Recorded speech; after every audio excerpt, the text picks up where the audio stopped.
Honorable Miss Justice Gita Mittal, former Chief Justice of the High Court of the Jammu and Kashmir and presently acting as a Chairperson, Vulnerable Witness Deposition Committee of the Honorable Supreme Court of India. Honorable Mr. Justice Ashutosh Kumar, Judge Patna High Court, come Chairman Juvenile Justice Monitoring Committee, come Chairman Bihar Judicial Academy, Honorable Mr. Justice Anjani Kumar Sharad, Judge Patna High Court, come Member Juvenile Justice Monitoring Committee, come Member Vulnerable Witness Committee, Honorable Mr. Justice Navneet Kumar Pandey, Judge Patna High Court, come Member Juvenile Justice Monitoring Committee, come Member Vulnerable Witness Committee, Honorable Judges come Patron of Patna High Court connected virtually, respected District and Session Judge Patna, and all other learned District and Session Judge over the state of Bihar connected virtually. Respected Director of Bihar Judicial Academy, Sri Ashok Kumar Pandey, and all the members of Directorate. Respected Judicial Officers of Registry of Patna High Court, all the learned judicial officers and the senior officials of the Government of Bihar present in the August House, as well as all the judicial officers connected virtually from the various judgeships of Bihar and other stakeholders and government officials having joined online in this program. With utmost regard and humility, I wish a very good afternoon to all. I, Kishore Kunal, Assistant Director, Bihar Judicial Academy, on behalf of this esteemed Academy, welcome everyone in today's address session on construction of a new Vulnerable Witness Deposition Center or adaptation of an existing court for utilizing the same as Vulnerable Witness Deposition Center. I express my heartfelt gratitude to Honorable Ms. Justice Gita Mittal, Chairperson, Vulnerable Witness Deposition Committee of the Honorable Supreme Court of India, for sparing her ladyship's valuable time to address on the topic. We are highly honored and privileged that her ladyships accepted our request to visit this academy personally. Before we begin with the program, I request your ladyship, Honorable Ms. Justice Gita Mittal, to grace the dais.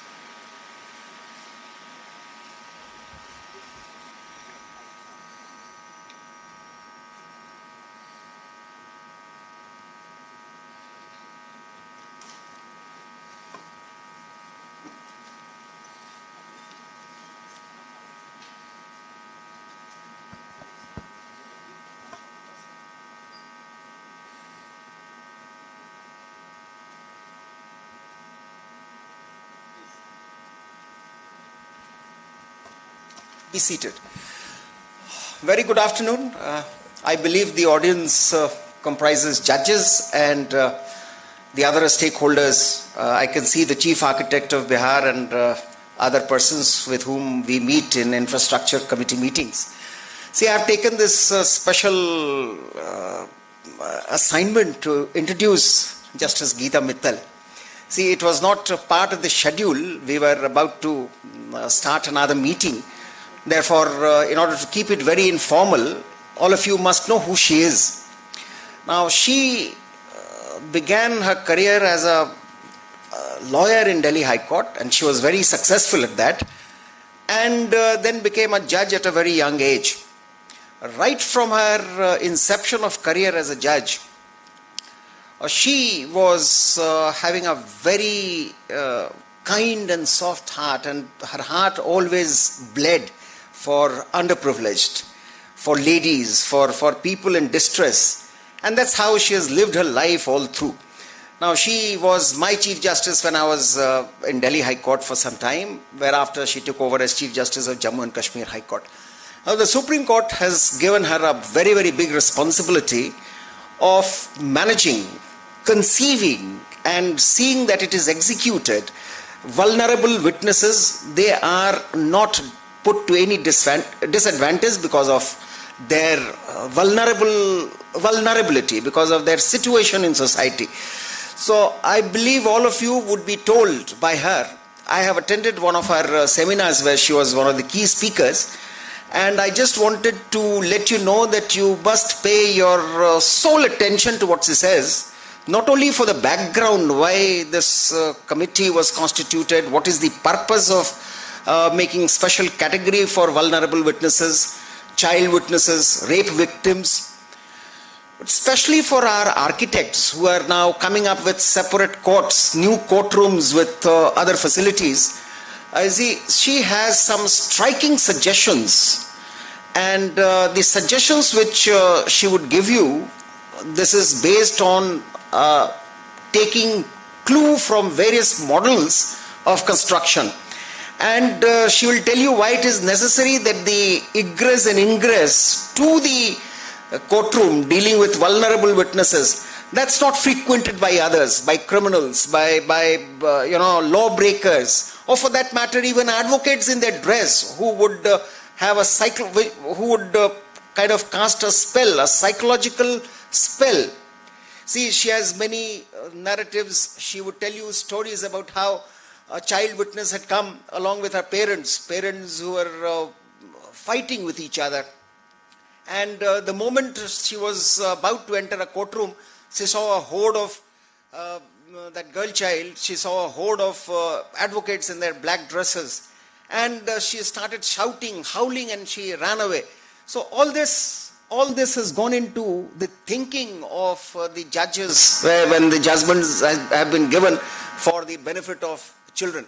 So I'll not come in the way. We have kept it as informal for you to not to get into the background of why this committee has chosen to have Justice Mittal speak to you, but kindly concentrate on what she says, the necessity, the background, and as judges, you would require these tips where you would know how to deal with such witnesses, how to deal with questions. When the questions come from lawyers, now they have to put the question to you, you have to put the question to such witnesses. Now all these you find in the statutes and textbooks, and the on-hand guide that we have prepared. So please hear from her. Sister Gita is here to enlighten you. Sister Gita, thank you, and you have chosen to come in this afternoon, but we are very happy that she is here for the first time in the state of Bihar. So I am particularly very happy because I have worked her as my Chief Justice in Delhi High Court. Yes, Gita, please. You can sit there or speak. Thank you, Lordship, for such an enlightening opening remarks. Please.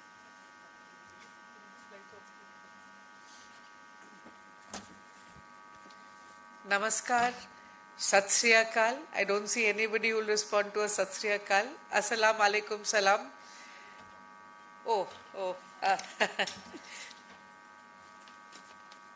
And a very good day to all of you.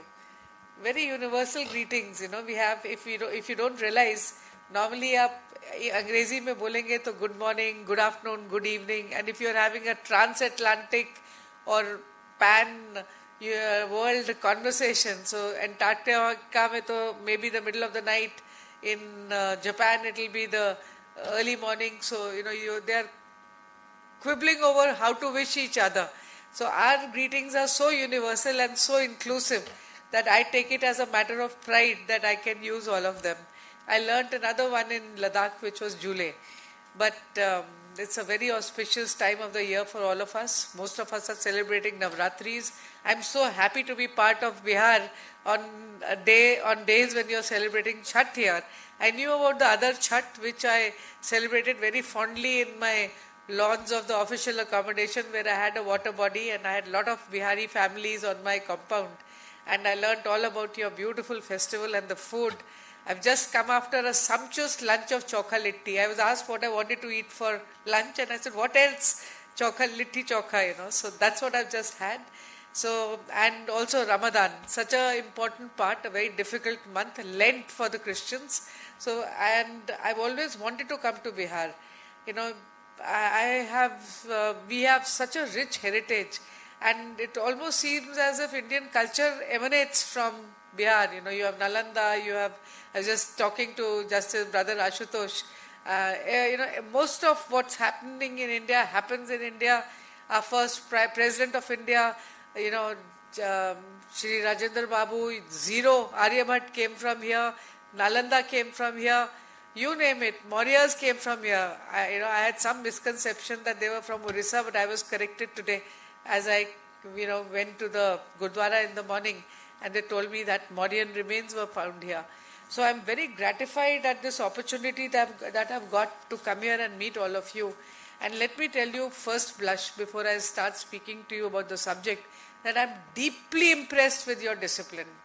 I have not seen a room full of so many blacks and whites, all wearing the official tie and sitting so gracefully and waiting so patiently for us. So my wonderful impressions of everything that is Bihar are doubly reinforced by my experience, and I'm sure justice delivery in this state is going to beat everything once you are able to put in all the systems which the rest of the country may have, built a rank above you.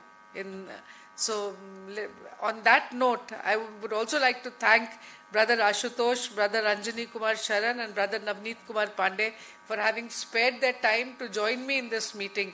They didn't have to be here, and I'm gratified by your wonderful presence.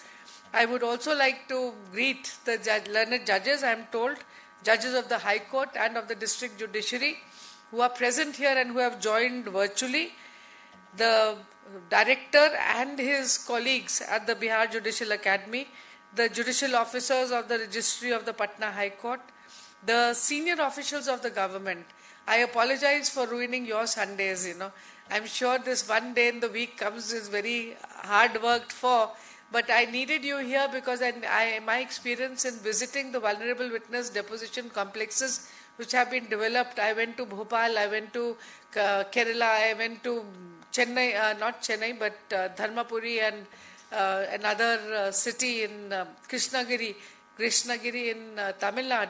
And I realized that barely because the concept of what we are trying to create is not understood, we are creating facilities where we are spending too much money, too much land, and the size is too big. It's too disproportionate to what is required here. So I have requested the learned architects and the engineers of the state to be here with me today, only so that you can understand the ethos of what is being created and the why of it. Only if you know the why will you be able to help us in developing what we are doing. So a few background notes I'll just relate a story to you. I just wanted to check how much time I have, I can go on ad nauseum on this. How much time would you expect? Huh? Okay, I'll try to round up and give you time to... How much time do you people want? They all want to go home. But I will relieve the architects earlier. I'll speak a little longer to my judges. But, I'll just give you a few background notes, a little historical perspective. I was a lawyer, as Brother Ashutosh told you, for 23 years. And I became a judge, a lawyer from 1981 to 2004. And I practiced on almost all sides, including criminal law, but I had never done cases involving sexual violence, never done a case of rape. Somehow it seemed completely anti my personality to deal with anything which could be against the, so horrendous. And the concept of ensuring a fair trial, a fair defense to the accused was too remote, even in the principled lawyering that I used to do. When I became a judge, you have no choice over the rosters. In 2007, I was a judge, or 2008, I was a judge of 4 years vintage. All of you, everybody in this room has longer years of practice of judging than I do. I have a total of 16. Many of you would have put in already 25, 30 years. So when I was a judge of about 3 years vintage, I got assigned the criminal roster. I was very worried. And lo and behold, one of the first few cases I got was an appeal by an appellant, a young boy who was then 25, had spent about 7 years in jail already, who had been convicted under Section 376 for having committed the offence of rape under 375 of the Indian Penal Code. The legal aid lawyer, the boy was obviously poor, as most of the convicted accused appellants before us are. And the legal aid lawyer said, he has been convicted, he has to be acquitted. I said, how are you saying that? The complainant is an 8-year-old girl. He said, no, there's no evidence against her. So, to cut a long story short, this boy was in jail for almost 7 years by the time the appeal was taken up by me on these 3 statements. Section 161, which is recorded by the investigating officer, बुरी हरकतें, लड़के ने बुरी हरकतें की थी. This was the testimony attributed to the child. Section 164 recorded by the magistrate during investigation without oath, गलत काम किए थे. And then came the trial. A combination of बुरी हरकतें and गलत काम, that the trial judge recorded a similar innocuous, useless statement for the purposes of a conviction under section 375, saying galat kaam. Can anybody give me any expression which you have come across regarding attributed to a victim of rape? बुरी हरकतें, गलत काम तो आप रोज देखते हैं ना. इसके बियॉन्ड तो जाता ही नहीं है आईओ, इसके बियॉन्ड तो 164 भी नहीं जाती. Same trial court का हाल. The trial court went only one step better and said, what do you mean by galat kaam or buri harkate, whatever the child had said in the court. The judge record, the child's response was, what a husband and wife do at night. Now the judge didn't bring herself, it was a woman judge, to ask further, what do you mean by this? On this statement, 3 statements, the boy had been convicted. So, and there was no other evidence. I looked at I had to find out whether the child would have knowledge, and where is there a presumption that there's only sexual activity between husband and wife at night? So I had to find the background of this child, whether she would have, if you're living in a big house, everybody has their own bedrooms, a child will not know. But if you're in a jhuggi, a child may understand the closer intimate relationship between a father and mother. The father's statement, he was a driver, they were a Tamil family, said that my wife abandoned me and this child when she was a month old. So obviously it was just father and daughter living alone. So this was a tutored statement. I had no choice but to equip. But 2 very glaring aspects of this case which came to me was, the first was the embarrassment of even legally trained minds, a police officer, a magistrate 164 and the judge during trial, to engage with anything which involves a sexual interaction. At that time, the definition of 375 was a penetrative assault. It wasn't so simple as it is much easier today. But the embarrassment which all the 3 judges felt, and I was reminded of what Benjamin Cardozo had said. Benjamin Cardozo, the famous judge from the United States Supreme Court, had said that all of us are products of our background. We learn from the social milieu, we learn from the educational institutions that we grow from. We learn and we absorb our values, we evolve over a period of time, and we are no different on the bench than we were before we came to the bench. And if you think about your judging activities, you will realize each of us is at one time or the other fought a bias. This thought that what was she doing out in the middle of the night, or why was she drinking in the bar with a group of boys, she was asking for it. This must have come to each one of us, and we had to make a conscious effort to overcome that.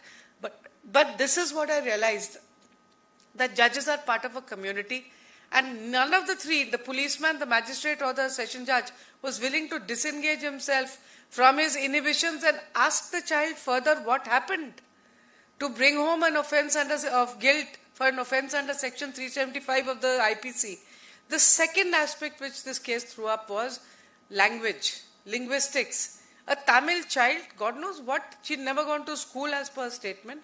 What language she was speaking in? Tamil? And even if she was speaking Tamil, how good Hindi she spoke? Certainly no English. She was a driver's daughter living in a jhuggi. So the linguistics, language, and even her Tamil would not be of that of her educated family, It would be colloquial Tamil coming from an illiterate family. We don't know what she was speaking, and we have no clue. None of the judges, none of the police have bothered to ascertain that. So linguistics can be such a barrier to accessing justice, especially to a victim of sexual violence. This is very, very hard in a case of sexual violence. So therefore, when I wrote the judgment, I did a lot of research, and I found that the Supreme Court of India had been laying down guidelines where, from how an FIR is to be recorded, it should be done immediately, no victim should be made to wait. not made to come repeatedly, how a medical examination should be conducted, how a trial should be conducted, use of screens, etc. But each of these was in a different judgment. Starting with Gurmeet Singh, Sakshi, there's a host of these judgments. So I collated all of these in the case judgment which I wrote, which is known as Virendra versus State. That this is how a trial involving sexual violence must be conducted, or how investigation and trial must be conducted. Having done this judgment, Justice A.P. Shah, who was our Chief Justice, appointed a committee in the Delhi High Court and appointed me as chair of that, even though I was a very, very young judge, and asked me to ensure that the guidelines are complied with in Delhi. So that is where my work as a vulnerable witness deposition complex committee began. And I evolved this concept of a vulnerable witness deposition complex where there is no interface between the accused person and the victim in the court. My view has been, we try to remedy systems. We begin from bottom up. Police ko theek kar do. Wo unse FIR register karao. But I think the maximum control that we as constitutional courts, the High Court and the Supreme Courts have is over our own courtrooms and the trial courts. We can ensure that we are comporting to the need of the law, the need of society, and the sensitization can begin top down. So after doing an international research, whenever I went abroad, I visited courtrooms. UK I went, they have a very good witness assistance program. I went to the courts, I went to their jails, I even visited their lockup. From there I got an idea of legal aid inside the lockup and I started it in Delhi. This is so important. Legal aid lawyers don't meet their clients. They just come to court and say anything they want to. There's no connection between a poor accused and the legal aid lawyer. It is not so in other jurisdictions. So I spoke to an organization called Families in Court in Canada. I spoke to an organization called Child Witnesses in South Africa. And I evolved a system where the biggest trauma for a victim of child violence or sexual violence is to have to depose in an open courtroom, standing shoulder to shoulder with a man who has perpetrated that horrible, horrific crime on that woman. I think nothing can be worse. So I first designed a courtroom. Then I started looking for space. I had no budget. This committee had no budget at all. So then I called all the district judges. Delhi has 7 districts, 650 today more trial court judges, and everybody laughed. They all laughed at me. They thought she's mad. What is this? A deposition complex where the victim will not be in the same room as the judge and the accused. So only one district judge gave me space, Justice P.S. Teji. He was the district judge in Karkarduma. All I asked was for the judge's room, the courtroom, the judge's chamber, and the Ehlmat's room. I think you must be calling them Ehlmat there also. No, the supervisor, superintendent who runs the files for the trial court. Office clerks, okay. Ehlmat. So that room is also normally adjacent to the court and a little portion of the corridor. Justice Teji gave me that. I'll just demonstrate what we did. From that, I crafted a vulnerable witness deposition complex. Then I wrote rules for interpreters, language interpreters, sign language interpreters, mental health experts to help us, ascertain whether a mentally challenged person, victim, witness had the capacity to depose.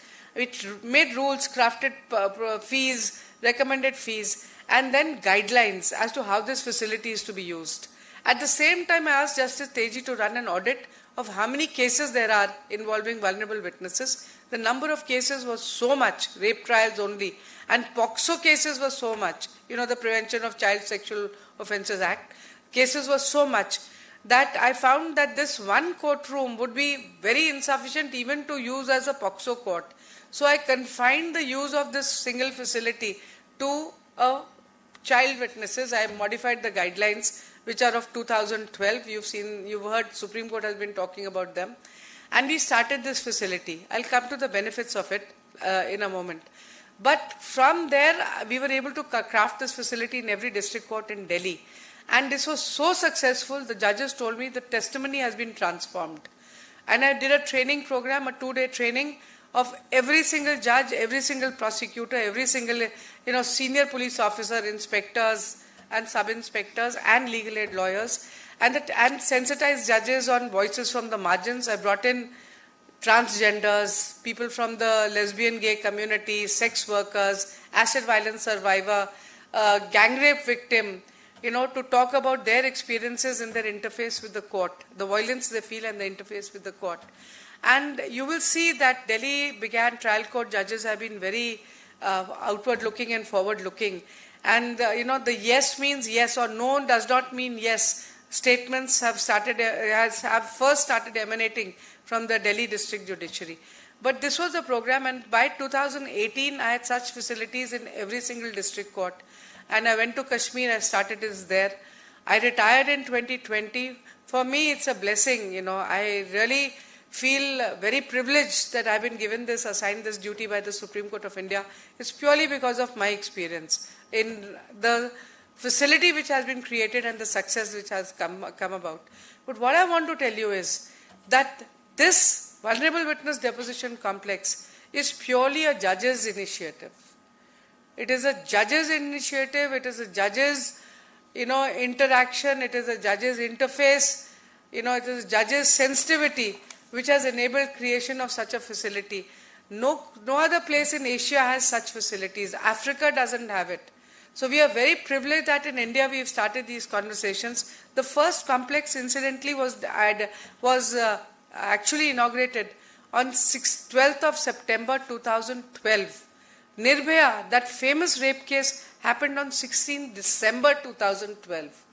Nobody talked about the sensitivity of the judiciary, we should have spoken about it, then perhaps we wouldn't have been labeled as the rape capital of the world, But this is where we were, even in 2012 when Nirbhaya happened. So, I began this project with a lot of hope and expectation. I first circulated the... Ajit, can you start the slide? I can change them also. We began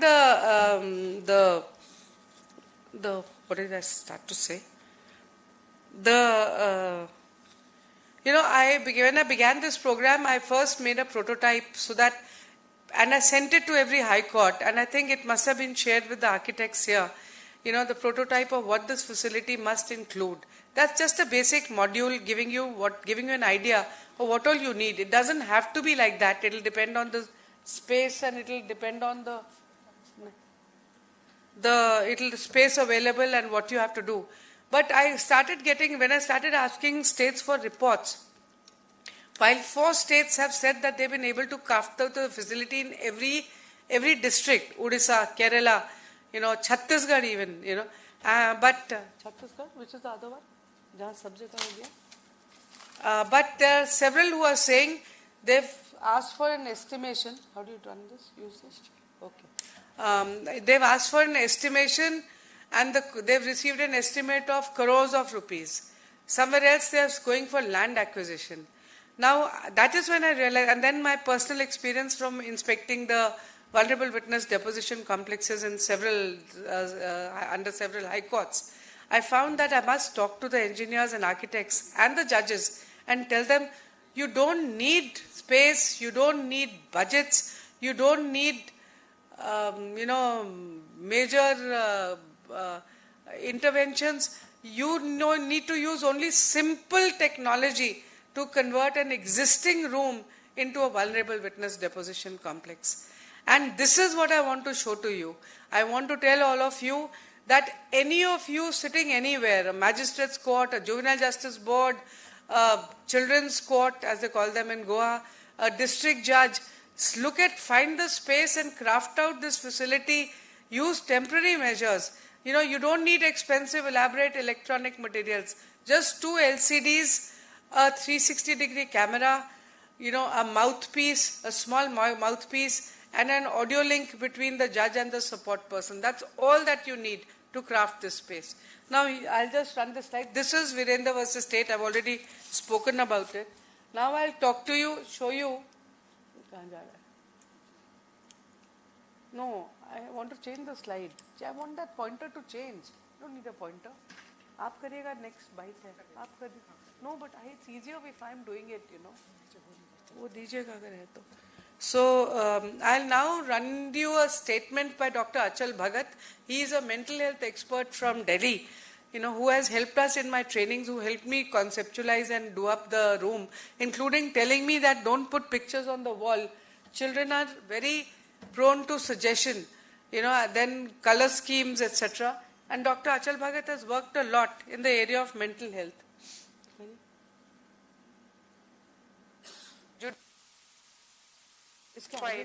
With the presumption of innocence of accused persons. The needs and interests of witnesses are generally overlooked, even though they are considered the eyes and ears of the courts. The situation is worse if the witness is a victim of sexual violence. What is the impact of testifying in court by a victim of sexual violence? Does it have any effect? On this aspect, let us hear Dr. Achal Bhagat, a mental health expert in Delhi, who helped conceptualize and set up the vulnerable witness deposition complexes, as well as was a valuable resource person in the trainings conducted in Delhi between 2012 and 2017. It is important to remember that a vulnerable witness may be re-traumatized during the judicial process. So the person needs to be protected so that they are not re-traumatized. Why should the person not be allowed to be re-traumatized? Because re-trauma means that the person relives the experience of violence. So it affects them psychologically. It causes them extreme anxiety. It may make them numb. It may make them not remember things accurately. What might cause re-traumatization? Any reminders that a person might get of the past when they were traumatized through the cues in the judicial process. And these cues could be simple. These cues could be the voice of the alleged perpetrator, the color of the shirt of the alleged perpetrator, the smells around the process, the way the questions are asked. The person might be pushed back into the same experience of trauma, and they might relive the trauma as if it was happening to them just right then during the judicial process. Now, one, it is not helpful for the judicial process to re-traumatize somebody. The very fact of re-traumatization means that the person is being harmed, and it may cause disability. Two, it causes a lack of substantive equality in the process, because if the person is compromised because of their anxiety, because of their numbness, because of their inaccuracy in the memory, the judicial process itself is compromised because it's not equal in the same way. So the access to justice becomes an issue. Re-traumatization is not only for preventing psychological disturbance to the vulnerable witness. It is for ensuring access to justice. So, what Dr. Achal Bhagat, he is a mental health Judicial expert. systems are preoccupied. Suzette Jordan. So, this was Dr. Achal Bhagat, about a mental health expert who's worked extensively with witnesses. Ajit, idhar lai. No, you bring your chair here.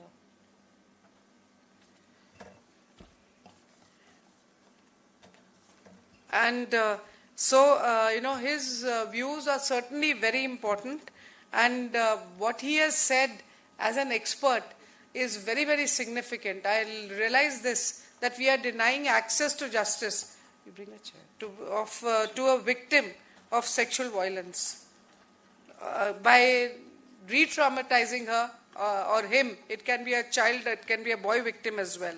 I will now share with you the experiences of Suzette Jordan. She is a victim of gang rape in Calcutta. She was known as the famous... Please sit down. Please sit. You sit. You sit. Please sit down. No, I'm going to stand and speak. Please. So, we are still feudal in our concepts, He's helping me with the slides and he was expecting to stand. So, the... Suzette Jordan is a very famous, I don't know, many of you may have heard of her.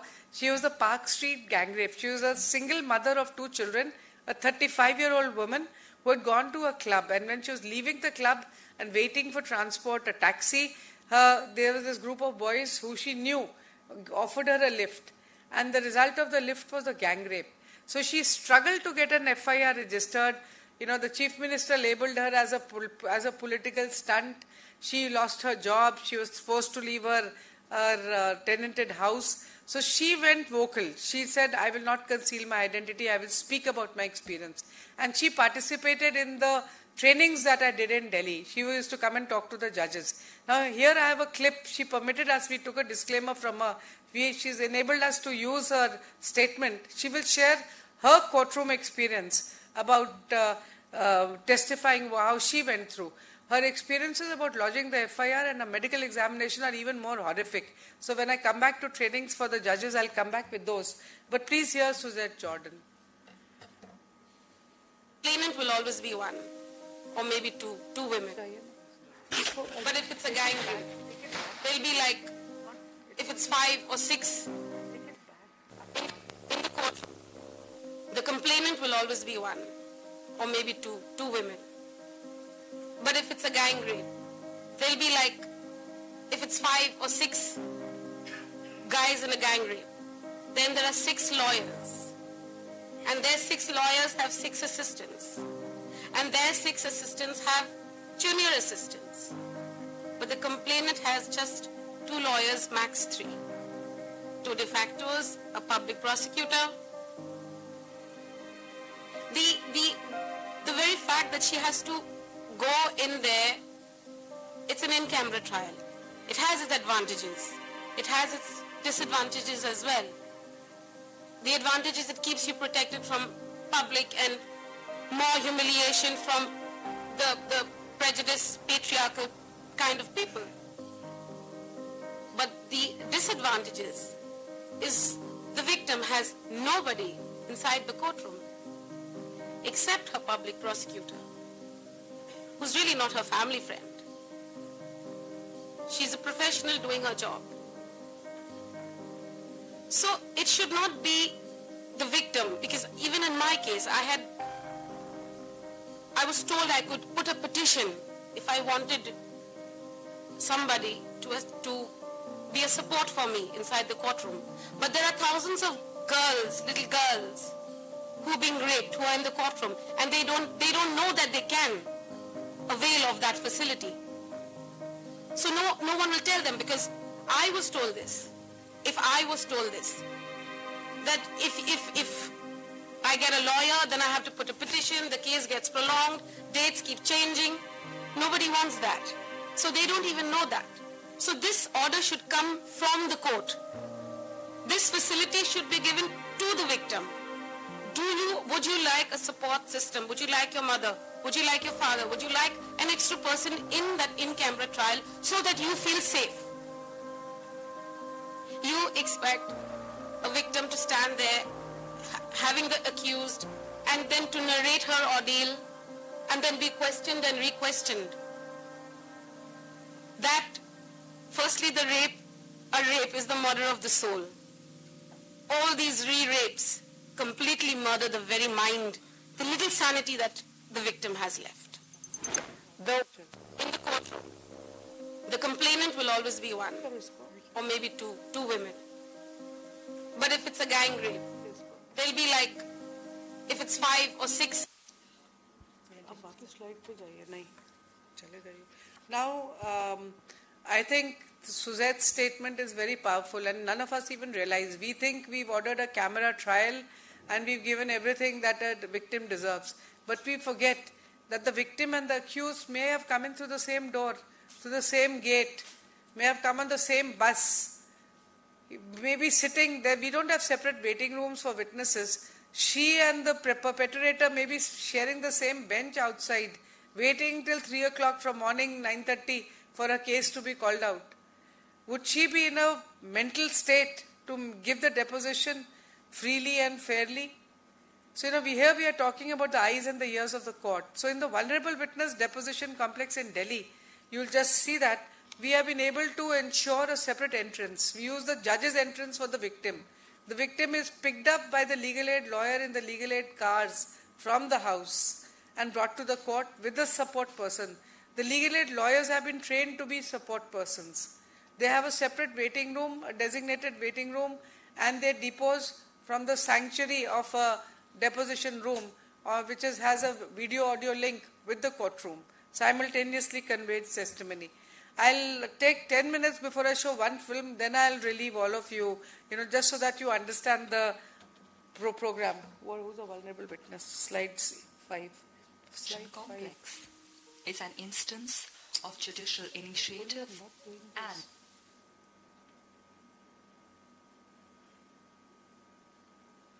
So who is a vulnerable witness? I told you about the Supreme Court order of 2022, January 22, child witnesses, age-neutral victims of sexual assault, gender-neutral victims of sexual assault, age and gender-neutral victims under sections 377, witness suffering from mental health, any witness deemed to have a threat perception under the witness protection scheme, speech or hearing impaired individual or person, and any other witness deemed to be vulnerable by the concerned court. So in your assessment, if you feel that the witness needs special facilities, you can direct that. Now, vulnerable witnesses, I will share, I'll ask the Judicial Academy to share this PowerPoint with you. You don't need to worry about taking notes, it's difficult to copy. I'm going to go very fast. So, a vulnerable witness could be in court not only in a criminal case, in a family dispute, child custody dispute, juvenile justice board, in a civil or any other criminal matter, in a paternity action before the children's court. Now, the Supreme Court expanded the applicability of the VWDCs to all these categories in an order passed by it. Now, what is very significant so far as child witnesses are concerned, in cases of sexual violence, they may be the only witness, and they also may be very material witnesses in cases of domestic violence and family disputes. Now, here is a child's reaction when they go to a court. Everybody is in black and white. Why is everyone dressed like a penguin? Now, this is the child's perception. As I said, legal systems are adversarial. We are obsessed with the rights of the accused, and this is very problematic for vulnerable witness. Certainly, justice delivery systems have not been designed specifically for vulnerable witnesses or children. They are universally, they have been adopted, created to ensure the Evidence Act compliance, Civil Procedure Code and Criminal Procedure Code. So we follow universal procedures, as Suzette Jordan said, for all cases. Screen is the height of protection that you give, and the other is gag orders. Don't give the identity of the witness. That's all. Children are unable to give their account. I'll come back to this if we have time. Long wait before trial, legalese, language, multiple interviews, confronting the accused, age-inappropriate language. Then the defense lawyer not letting the victim speak. सिर्फ सवाल का जवाब दोगे, हाँ या ना में बोलोगे. वो बच्चा 3 केस और है, एक दूसरे से लिंक्ड है, नहीं, ये केस सिर्फ इसके बारे में, इसी के बारे में बोलेंगे आप. So children feel very frustrated, and then the interruptions. Just when the child or the witness is able to going to recount, and the most important part of the testimony is concerned, the defense lawyer has to interrupt on some useless plea. It is either to overawe the judge or to overawe the witness. We'll go to slide 13. Yes. Now this is the feeling of a witness in court. We are not miniature adults and cannot morph suddenly into adults. This is what we have to remember, and we have to cater to. Now, judicial pronouncements and literature there's abounding literature on this, that criminal courts, criminal justice system, as well as the court environment, even in a civil case, are absolutely terrifying for vulnerable witness.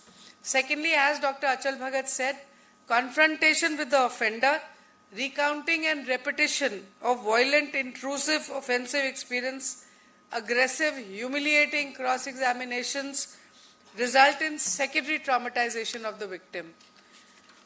Then the court environment inhibits even adults. I remember when I joined the bar in 1981, and my senior said, go take an adjournment from a very difficult judge, Justice B.N. Kirpal, very firm judge. I rehearsed the 5 words I had to utter to ask for an adjournment. May I have your lordship's indulgence and seek 1 week's indulgence? My senior is out of station. I practiced this for days before the mirror and took everybody I knew in the High Court with me, 1981, because I was so nervous, I was shaking at my knees. But imagine the plight of a victim who is not even a lawyer. I was at least having my robes. I had done my LLB. So therefore, the entire court environment is extremely terrifying for a victim and especially a child witness.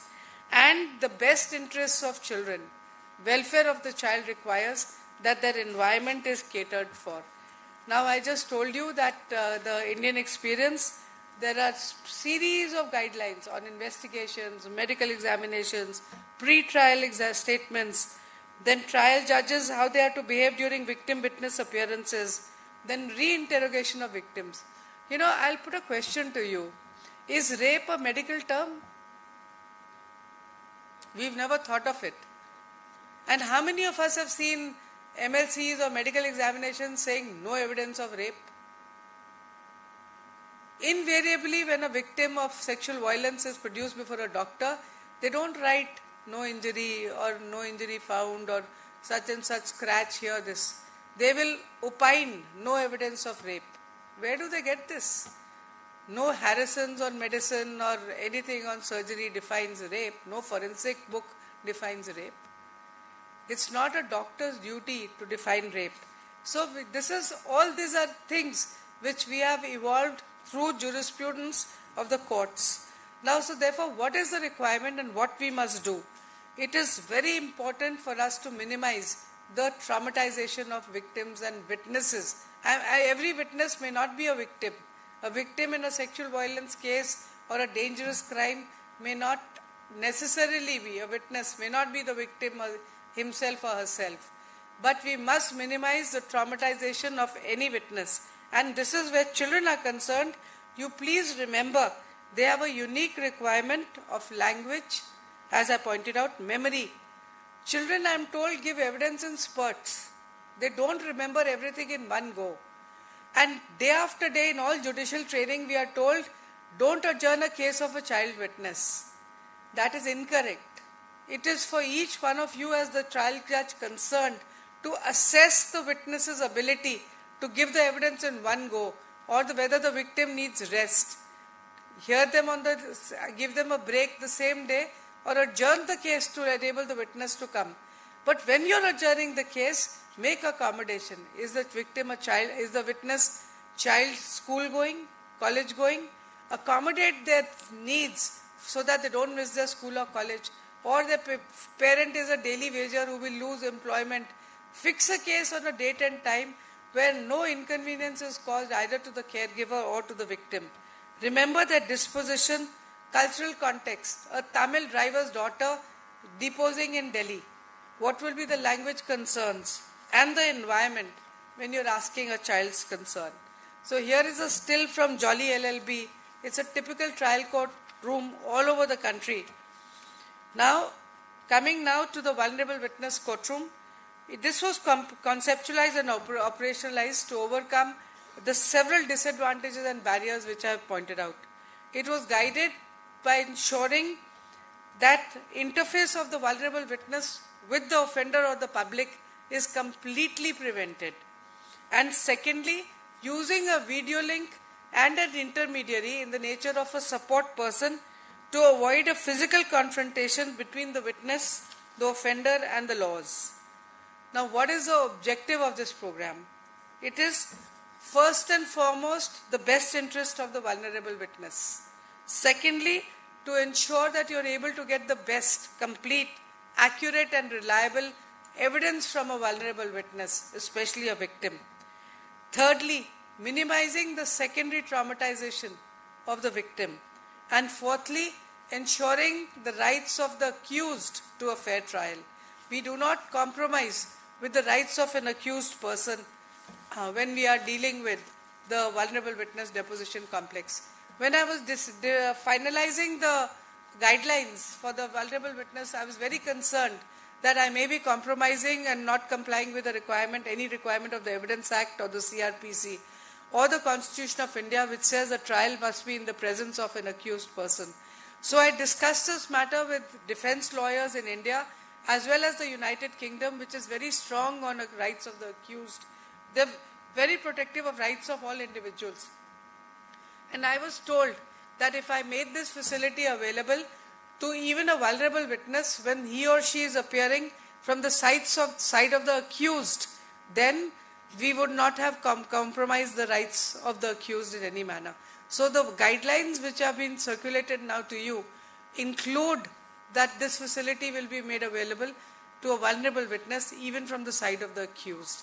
Now I'm going to run you through a film on how we've converted the existing facility in Delhi.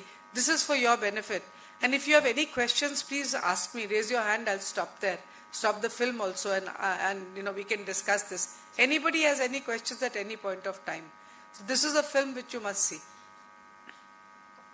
It's a rustic, homemade effort. Very Deposition complex is an instance of judicial initiative and judicial intervention.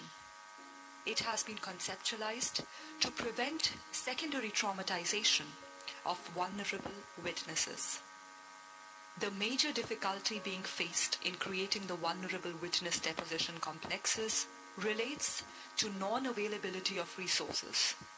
Finding land and finances to raise new complexes is a challenge by itself. For this reason, in Delhi, all such complexes have been crafted and developed by making minor modifications to existing codes and the use of simple technology tools. All that is needed is a separate judge's entrance, a courtroom, its attached judge's chamber, an adjacent administrative staff room, some space hived even from a corridor for making a waiting room, a small toilet and a small pantry area is sufficient. To illustrate this, the following video leads us through the vulnerable witness deposition complex, which was inaugurated on the 16th of September 2012 in the Karkaduma Court Complex, Delhi. The key feature of this complex is that existing court infrastructure was adapted for its creation, thus reducing the need for additional land, excessive resource utilization, and financial investment. The complex allows for a separate entrance for the vulnerable witnesses through the judge's entrance, corridor, and elevator. This reduces the anxiety and shields the witness from contact with the accused, other litigants, lawyers, and the general public. A waiting room, pantry, and toilet have been crafted out of the corridor, which was available in close proximity to the courtroom.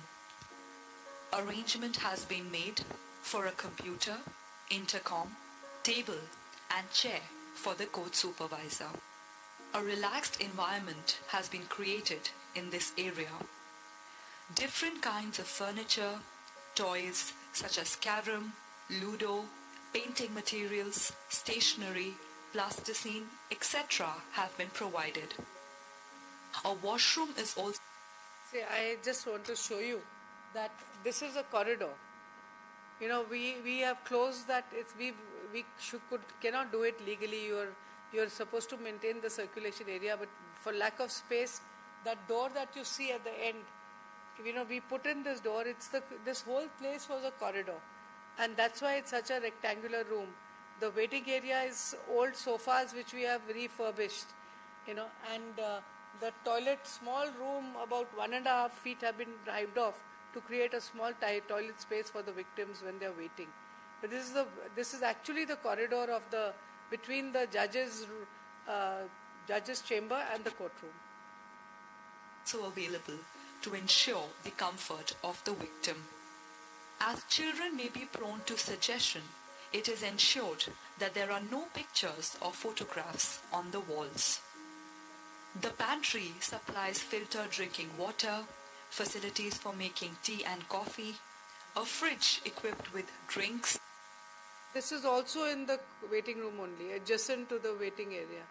The pantry also, small space, 2 feet by 2 feet or something like that. And fruits and adequate dry snacks for those waiting. If the case spills over the lunchtime, food is made available from the canteen. The existing judge's chamber stands converted into the deposition room, which has to be very close to the waiting area.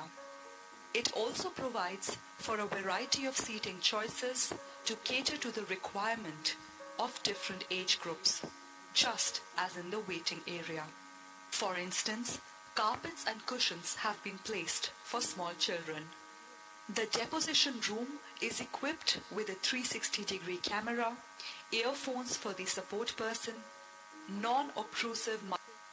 Now for everybody's information, all the judges here, none of this equipment costs money. The most expensive thing would be a 360-degree camera, which today you can use even your mobile phones to do it.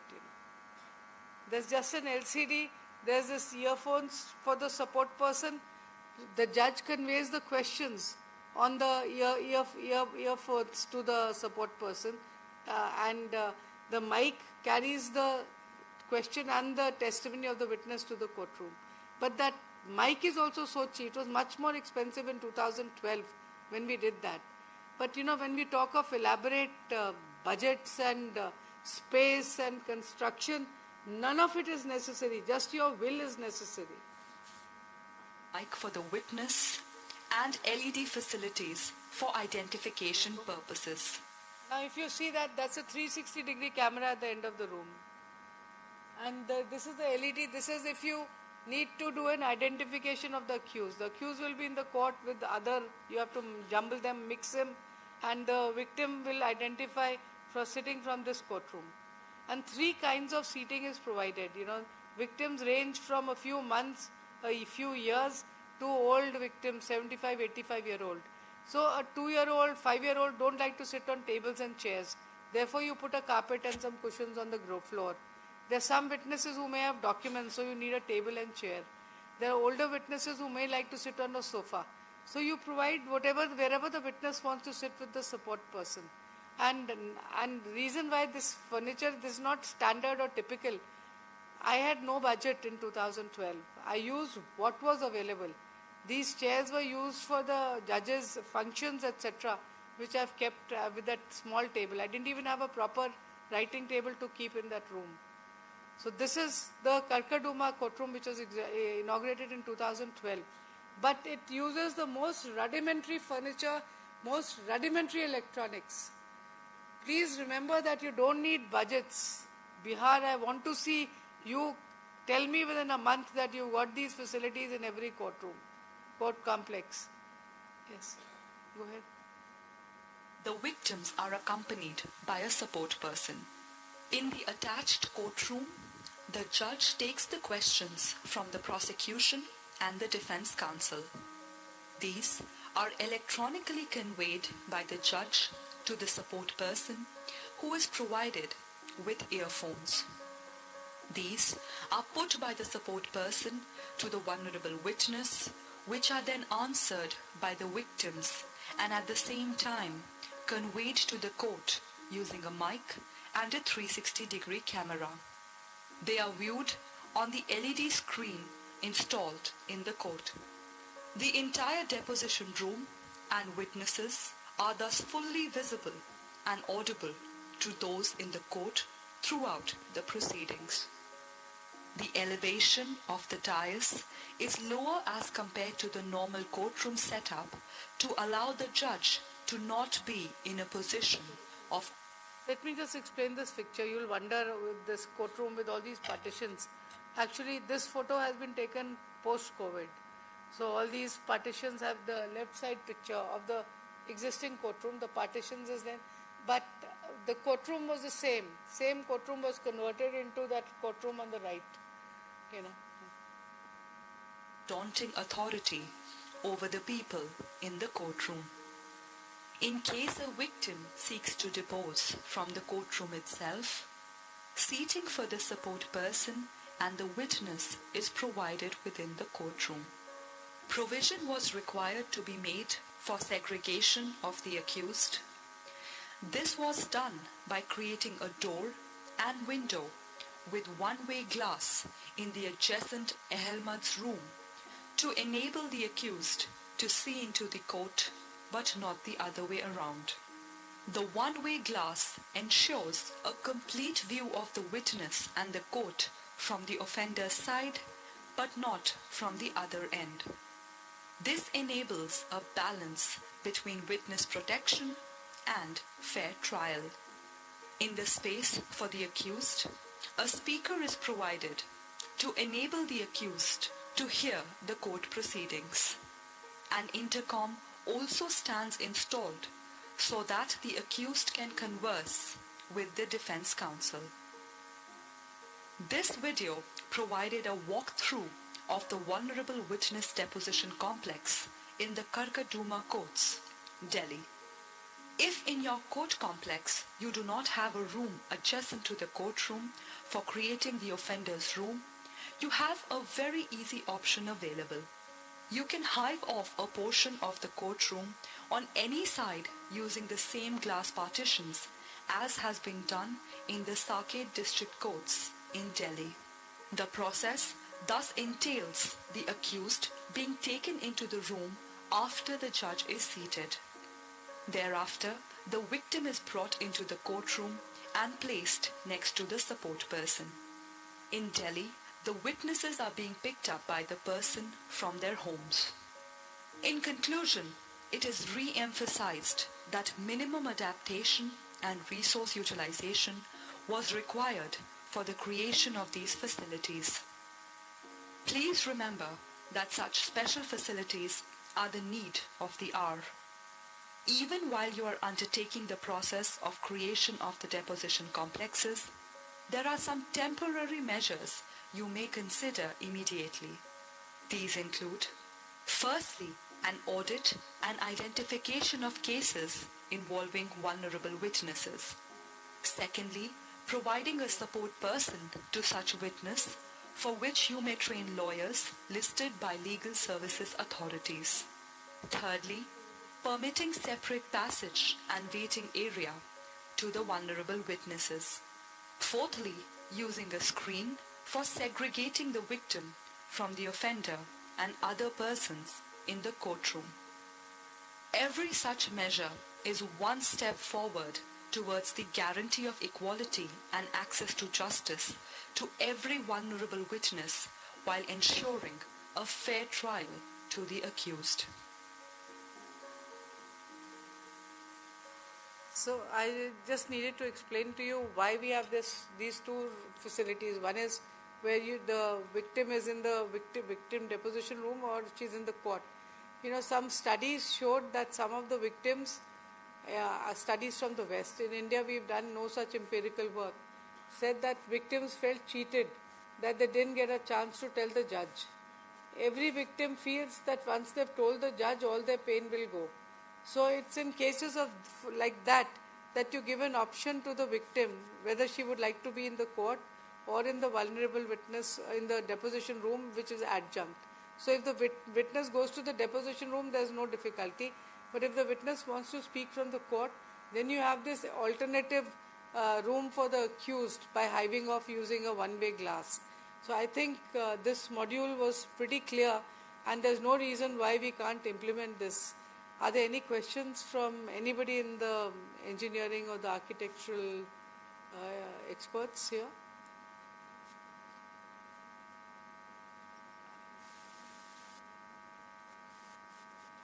This can be created, the court has the budget for the electronics. Those of you who are dealing with the IT, is there anybody in the court? I think you can purchase a mic and a earphone. District judges would know that. There's District Judge Patna is here. So I think there's no difficulty in acquiring these equipment. So can we expect you to give me a report within 1 week that you've started the deposition complex? I have to file my report in the Supreme Court. I'll have to say Bihar has done nothing. Like this. All this. No, everything is looked after. Separate entrance. Separate entrance. It can be said that up to some extent it is there. You please send, no, some extent not possible. You have to send me a video. Yes, I don't have time to go to the court. It. Today's a Sunday. You don't want to waste your evening taking me to the court. But please ensure. Any other district judges here? No. All are connected through They are virtual connected, mode, yeah. I see. All other district assistant So, judges. where's the director of The the judicial officer who is dealing with Can you please check up from the district judges what is the position? Now, this is not difficult to do. I think you would agree that this is not difficult to do. Providing a pantry, a separate waiting area. There's no major architectural, nothing is needed. You only need one courtroom.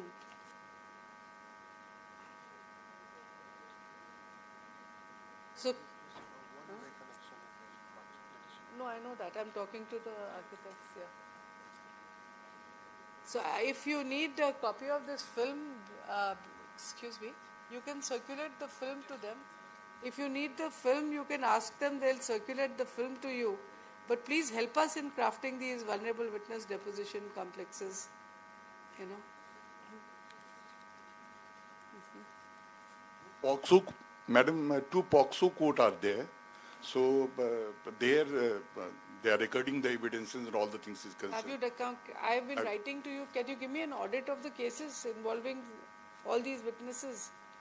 I'll take the report and thereafter I will submit this. We've been asking for the last 6 months. POXO may not be enough. Vulnerable witness complex is not there. That is the No, you don't need a complex. The vulnerable witness courtroom. courtroom should be there. Complex, the courtroom is a complex. It doesn't mean a separate building. So, you know, if you would like to leave, you're free to go. I'm going to talk to the judges. You know, this was the part which I wanted to share with you. And, or you can sit. I'm going to discuss guidelines, etc., which we have crafted. You know. Is there anything you'd like to say? Can you share the mic with them? He's looking after this IT. Yes, please give it to them.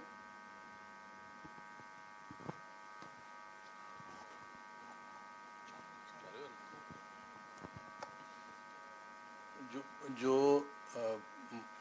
Facilities create करने existing infrastructure में बाकी सब में तो कोई issue नहीं होगा but creating that toilet portion और pantry where we have to have effluent के लिए कुछ निकालने का है वाटर डिस्चार्ज के लिए वो सर्विसेज में थोड़ा सा इशू हो सकता है. आप देखिएगा जहाँ तक हो सकता है वो करिएगा, जहाँ नहीं हो सकता नहीं. आप आइडेंटिफाई करिएगा place. This is I am sure you will be able to craft location change करके पैंट्री जहाँ है वहाँ टॉयलेट कनेक्ट होके यू नो कुछ तो हो सकता है. यू नो आज की तारीख में तो नथिंग इज इम्पॉसिबल. टॉयलेट को थोड़ा हाइट करके नीचे पाइप डालकर और something. You know it has to come out of the building. I know that. तो वो जहाँ पे नहीं हो सकता वहाँ नहीं हो सकता. बट इट्स नॉट दैट किसी कोर्ट में नहीं हो सकता है. बट फॉर बिहार टू से हम लैंड अक्वायर कर रहे हैं. That is a 10-year project. अभी तक तो हम मेरे दिमाग में और मेरे अंडरस्टैंडिंग यही था कि वो नया कॉम्प्लेक्स नहीं है. अभी जो बात आई है तो ये बहुत रिलीव्ड महसूस कर रहे हैं हम लोग कि अब एग्जिस्टिंग स्ट्रक्चर को ही हम लोग को रिमॉडल करके बना सकते हैं. That I want. That's why I requested you to come. That's why I have come from Delhi. Such a big state, so vibrant. We can't be without sensitized justice delivery system. यही trickle down करके police को sensitize करेगा. So we'll really appreciate your assistance in this matter. Thank you. You're looking after the entire department. We weren't introduced, so Chief. Chief Architect. Oh, I see. So you will be able to do this for us. Yes. Perhaps you could have a meeting with even a Zoom meeting with different district judges and let them identify the room, and you could guide your engineers to do that or architects to do that. Thank you. Thank you. Now, coming back, I don't want to waste your time. You know, you're public officers and your time is precious. And if you wish to sit, you're most welcome to. If you wish to leave, I'm now talking about guidelines and all, which is not your area of work. Thank you very much for joining this meeting. Namaskar. So, a few words on the guidelines, you know. After the Supreme Court tasked me with ensuring that these vulnerable witnesses deposition complexes must be created pan-India, I revisited the guidelines. They said they should be in accordance with Delhi 2012 guidelines. Now, Delhi 2012 was restricted to only child witnesses. I told you why. So, I had to look at including, covering other categories as well. And again, I did a international, national confabulation. We engaged with academicians, with activists, with lawyers, with judges, and we have crafted these guidelines after wherein provisions have been made, if you see, for a support person, for the victim, a facilitator, a guardian ad litem, legal aid for the victim, witness. You see, even witnesses are entitled to a lawyer. The second very significant matter which has been included is a pre-trial visit. You know, the witness is supposed to be brought by the prosecution to the court and explain the process, so that the victim and witness is familiar before she or he comes to the court. An interaction with the judge or the prosecutor, where you must be very careful you don't discuss the merits of the case. You will just discuss the procedural aspects, you will just discuss the facilities which are available. Another very important thing that we undertake in our trials is concealment of witness identity. IPC says so, sexual violence victims, the SC and ST Act says so, the POCSO and the Juvenile Justice Act provide very stringent mandatory minimum sentences if you reveal any information whereby the victim or the witness can be identified. So this is what you order in your courts. Then the guidelines provide for age-appropriate questioning. You know, very embarrassing questions are asked. This is a topic by itself. Someday I will get a chance to discuss with you the manner of cross-examining and questioning a child. Then use of screens, one-way mirrors, and other devices to enable vulnerable witnesses to give their best evidence. Very important is, the guidelines say that no adverse inference will be drawn against a victim or witness merely because their evidence was recorded using these special facilities. And competency of vulnerable witness. Your assessment has to be clear. A victim who is hearing impaired, deaf, speech impaired, mentally challenged, blind. So you must record that they are competent witnesses within the meaning of the expression. I think it's section 112 of the Evidence Act. Many years since I looked at it. 118, okay. I've written a judgment on this. Rahul, I think, versus state. Then you must try to give high priority to these cases involving vulnerable witnesses and handle them as expeditiously, but not necessarily without breaks, enabling the best possible for the victim and the witness, best interest. You must ensure that all developmental needs, a 1-year-old child needs what, a 10-year-old child needs what, a 13-year-old child may need something else, or victim may need something else. So you must ensure that the developmental needs of the victims are recognized. And then provision of separate and safe passage, very, very important. The victim and the witness and the perpetrator, the accused, should not be entering the courtroom shoulder to shoulder using the same doors, same lawyers, etc. Then identification, the judge has to identify, recognize and address the developmental stages and needs of the witnesses throughout the court process, not only at the time of trial. You have to ensure age-appropriate language, timing of hearings. As I said, try to do it outside school hours if the victim and witness is school-going. And testimony to meet the attention span. A child may not be able to depose for 5.5 hours in one go. And testimony and physical needs of the witness. Somebody who is, who has half a leg and is using crutches or is on a wheelchair may need assistance and may not be able to stand in your court. And then also use testimonial aids, which I pointed out in the beginning, interpreters, translators, psychologists, etc. Then support persons. You must actively engage in and train and engage with using a support person. I've already said that your hearing should be scheduled on days and times when the witness is not inconvenienced or their routine or regular work is not disrupted in any manner. Now here is the impact of a courtroom appearance on the child. This was recounted by Dr. Judy Cashmore. Several children were upset because they were told by either the judge or the lawyer, just answer the question, which I told you in the beginning. सवाल का जवाब दो, एक word extra नहीं बोल सकते. हाँ या ना में जवाब दो, कुछ नहीं बोल सकते. Now on this, I was telling you about age-appropriate questioning. State versus Rahul is the judgment which I penned on this. Now best practices we'll deal with another time. Now 29. Now the success of this program, as I pointed out in the beginning, I said judicial intervention, but more important, judicial leadership. You know, merely because the Supreme Court has appointed me as a committee doesn't make me the whole and sole leader of this. Each of you is the leader of your court.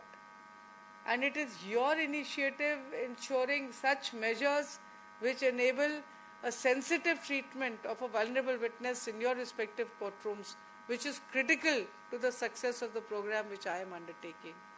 So I would request each one of you to ensure that you engage with the victims, witnesses, you know, start implementing one or the other measures. I know it's very difficult. You must be having 100 cases listed before you every day. And it's a challenge. You sit on the chair wondering how you will call out every case before you rise for the day. But you have to do it. And you have to engage with the victims and witnesses and ensure the best interest of the victims, you know. I'm conscious of the pressures. Then the pressure of units. You have to give a certain number of units, you know, to the High Court. I've disposed of so many cases. But all of that, put it on one side. Ensure, get an audit done, ask your, what did you call them? Court secretary? Elmad. No. Elmad. Office clerk. उनसे सबसे आप लोग कहिएगा कि ये audit करिए, ये जो वल्नरेबल विटनेसेस की डेफिनेशन सुप्रीम कोर्ट ने दी है, कितने केसेस हैं इन्वॉल्विंग सच विटनेसेस एंड किस डेट को लगे हुए हैं, और उनको ट्रैक करते रहिए उन केस को टिल आपके यहाँ वल्नरेबल विटनेस फैसिलिटी बन जाता है and you are able to use that facility for the purposes of recording that. And judicial intervention, you please call the staff. आज ये इंजीनियर्स बैठ कर गए हैं, don't let it end here. Follow it up. You don't need a permission from the High Court to ensure compliance with the judgment of the Supreme Court. And ये तो High Court का भी directive होगा, पूरी committee देख रही है. So, some barriers to an enabling witness experience. मैंने बिल्कुल शुरू में point out किया था, law teachers, judges, even law teachers are embarrassed to teach rape. They say ये अपने आप पढ़ लेना. In lot of law schools, even in campus law center, there are many students from campus law center, Delhi University, that law teacher would say 375, 76 अपने आप पढ़ लेना. Law teachers, judges, prosecutors and defense lawyers, all of them are from the same social, cultural milieu and carry with them stigma, bias, discomfort in engaging with matters involving the sex. Then understanding the dynamics of violence, trauma and development, we don't give it importance. None of us think of the impact of coming to court कि वो rape हुआ, उसका victim पे क्या असर होगा. हमारे लिए वो एक और केस होता है और उसको हम आगे करते हैं. थोड़ा बहुत विक्टिम के साथ सहानुभूति दिखा दे कोर्ट में तो बहुत बड़ी बात है. उससे ज़्यादा none of us have the time to do it. But it is critical that we start doing it. You know. It is therapeutic. You will be changing the life of that victim. Her life must be in tatters. Social ostracization. Society उस पे उंगली उठा रही होगी. Family must be criticizing her. That victim must be facing so much problems at her job. If she is married, her husband must be rejecting her, her in-laws must be cursing her. So a little sympathy, little sensitivity from us will go a long way. Now training of judges and prosecutors is certainly inadequate. We don't address this issue. हम gender को लेके ज़रूर gender sensitization ज़रूर करते हैं थोड़ा बहुत, पर वो भी incomplete है. And you know we don't, and for instance, assessing the incompetency or competency of vulnerable witnesses, a child or a witness with disabilities. It is an intimidating experience for witnesses which compromises justice dispensation completely. Coming to court is very traumatic for the witness. And the measures, the impact of using such measures has been assessed. There's a tabulation. Which slide is it? If you see this, an assessment was undertaken with regard to measures taken and how much they helped the witness. This was a research, we found it online, it's a research from UK. Use of screens were very effective for 13% of the sample. Then evidence in private, 4. Live link is the most successful, 20. And if you see separate waiting areas, इतना छोटा सा measure है. हमारे पास चाहे witness deposition complex ना हो, लेकिन आप separate entrance और separate waiting room से ही शुरू करिए अपने court complex में. 25% of the sample have said that it was very effective. So I would request you to engage with this subject very seriously, not only because it's an order of the Supreme Court, but because it's very important and it ensures equal access to justice to the vulnerable witness. The vulnerable witness, not necessarily a victim. Doing a pre-court visit, pre-evidence visit and an interaction with the judge. Incest ka case hota hai, all understand incest. There is so much pressure by the mother or the family members on the victim not to give evidence. Is there anybody in this room who has experienced it? Incest ke case mein pressure. Incest ka case kiya hai, kisne haath utaiye? But you will understand the family dynamics. Incest is by a father, sexual assault on the children. It could be a male or the female child. उसमें mother का और family का इतना pressure होता है. I have judges' statements, which एक और लंबी film है, there's no time to show it. I have almost run out of time. Where the judge has said that in cases of incest especially, a pre-trial visit by the victim is phenomenal in ensuring that the victim gives a deposition, so that justice is done to the case. I'll tell you a small story and then I'll close my remarks here. Justice Nandajog was my colleague in the Delhi High Court, and वो Delhi Judicial Academy guy, training a group of wonderful judges like you. He gave each judge a piece of paper and a pencil, and he asked them कि इस paper पे आप don't write trauma, नाम मत लिखिए, writing change कर दीजिए, capitals में लिखिए, identify नहीं होना चाहते, लेकिन write about the most pleasurable moment that you have spent with your spouse, boyfriend, partner, girlfriend, लिख के दीजिएगा. एंड मैं 15 मिनट देता हूँ. वो कमरे के बाहर चले गए, 15 मिनट बाद आए, उन्होंने डायरेक्टर को बोला इकट्ठे कराइए पेपर खोले, किसी पे फुल स्टॉप भी नहीं था. And what does this show? That judges were so reluctant to share their most pleasurable moment of their life anonymously, with no measure of being identified with anybody. Can you imagine the plight of a victim who we asked to stand in a courtroom and depose about the most horrific incident which could have happened to her? So this is all that I want to say to you. I'm sure you're wonderful, sensitive judges who are delivering justice in the real sense. It is... I'm very grateful for this opportunity given to me by the High Court of Patna and the Bihar Judicial Academy.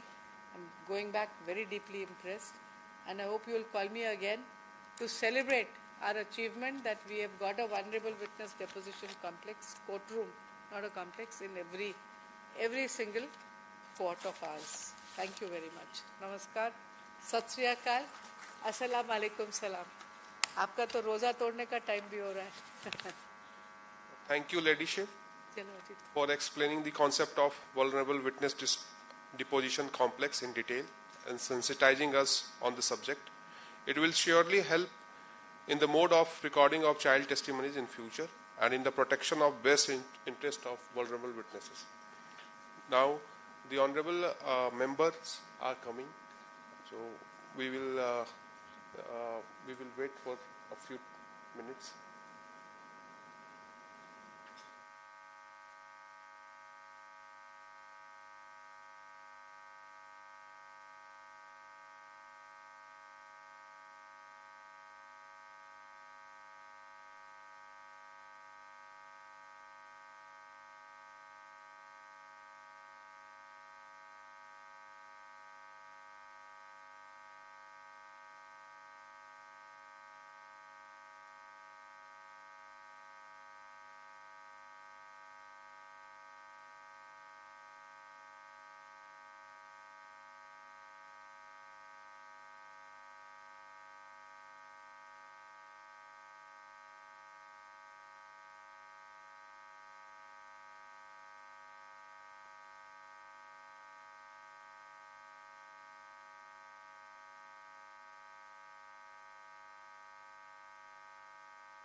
Ma'am, and we welcome you. I personally welcome you, ma'am. I have many pleasant memories. Both were working in Delhi High Court. I was a newcomer in Delhi High Court, and ma'am had a great experience.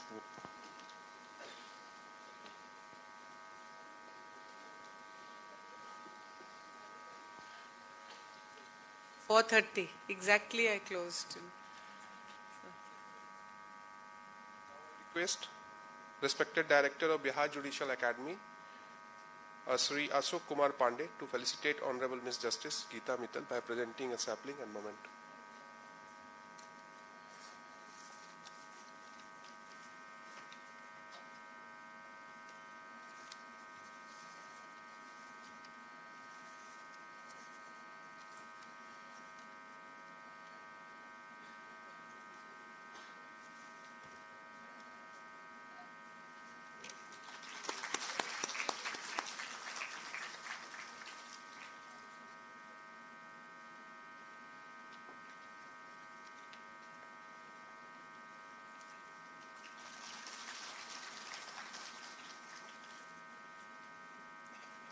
May I request respected Director, sir, to welcome Honorable Mr. Justice Ashutosh Kumar, Judge Patna High Court, cum Chairman Juvenile Justice Monitoring Committee, cum Chairman Bihar Judicial Academy, by presenting a sapling.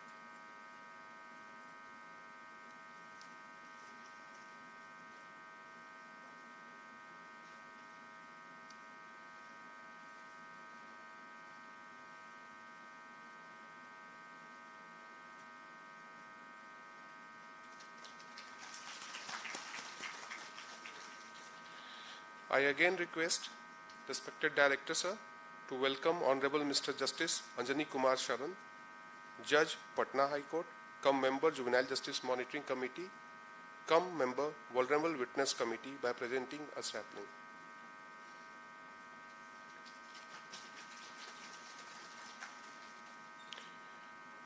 I again request respected Director, sir, to welcome Honorable Mr. Justice Navneet Kumar Pandey, Judge Patna High Court, cum member Juvenile Justice Monitoring Committee, cum member Vulnerable Witness Committee, by presenting a sapling.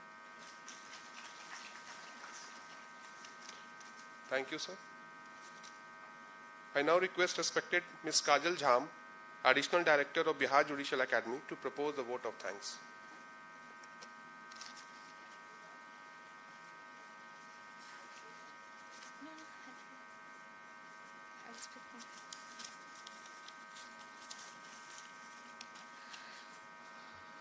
Honorable Justice Madam Gita Mittal, Chairperson Vulnerable Witness Committee, Honorable Supreme Court of India and former Chief Justice of Jammu and Kashmir High Court, Honorable Mr. Justice Ashutosh Kumar, Judge cum JED 2 Patna High Court, cum Chairman Bihar Judicial Academy and Juvenile Justice Monitoring Committee of Patna High Court, Honorable Mr. Justice Anjani Kumar Sharan and Honorable Mr. Justice Navneet Kumar Pandey, Judges cum Members, Juvenile Justice Monitoring Committee, Patna High Court, Honorable Judges of Patna High Court connected with us virtually, respected additional district judges and the other judicial officers, respected officers of the registry, respected Chief Architect, Chief Engineer, Chief General Manager, Deputy Secretary, Superintending Engineer, Executive Engineers, and the Deputy Managers present, those who are present in this house, and the respected district judges and the other judicial officers connected with us virtually. I am feeling extremely honored to have been given the opportunity to propose vote of thanks on the successful completion of today's training program. On behalf of the Bihar Judicial Academy, I express my heartfelt gratitude to Honorable Justice Madam Gita Mittal for sparing her Lordship's precious time to visit Bihar Judicial Academy and to train and sensitize judicial officers and the other stakeholders involved in the construction and the adaptation of vulnerable witness deposition complexes in the state of Bihar. It is my additional privilege to express my gratitude to Madam Gita Mittal for the reason that being the course director of the Children Court and the POCSO Court judges, that is the one who deals with the vulnerable witnesses on regular basis, It is part of my pious duty to ensure that these judges are trained and sensitized on the important aspect of dealing with vulnerable witnesses. I can say for sure that despite my best efforts, I could not have thought of a better resource person than Honorable Justice Madam Gita Mittal, who, through her judgments and through her contribution in this area, has created history and propelled a revolution. It was her Lordship's effort that got recognized, and as a result, the Honorable Supreme Court acknowledged the importance of setting up at least one vulnerable witness deposition complex in each district of our country. Then I thank our Honorable Chairman, Honorable Mr. Justice Ashutosh Kumar, for his Lordship's constant guidance and supervision. It is his Lordship that is the force behind ensuring that the judicial officers of the state are imparted quality training and that the regular sensitization sessions take place at Bihar Judicial Academy so that the judicial officers of the state are not only abreast with the latest legal developments, but are also encouraged to develop soft skills so that they may deal with the cases compassionately. We at the Bihar Judicial Academy have always felt ourselves blessed to be working under the guidance of His Lordship. His Lordship academic inclination has always motivated and inspired us to perform better.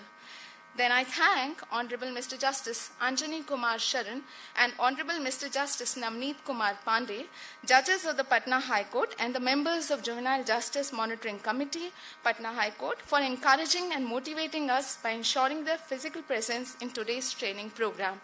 I also thank the Honorable Judges of Patna High Court connected with us virtually for having spared their Lordship's precious time to be with us today. I then thank the district judges, the judicial officers, and the members of registry and the other stakeholders who were present in this house or connected with us virtually for their respective active participation. I also thank the members of IPRD for the uninterrupted live streaming of today's training session. In the end, I thank the respected Director, Bihar Judicial Academy, for the constant supervision and the officers and the staff of the Academy for their cooperation. Had they not been there, the training would not have been successfully organized.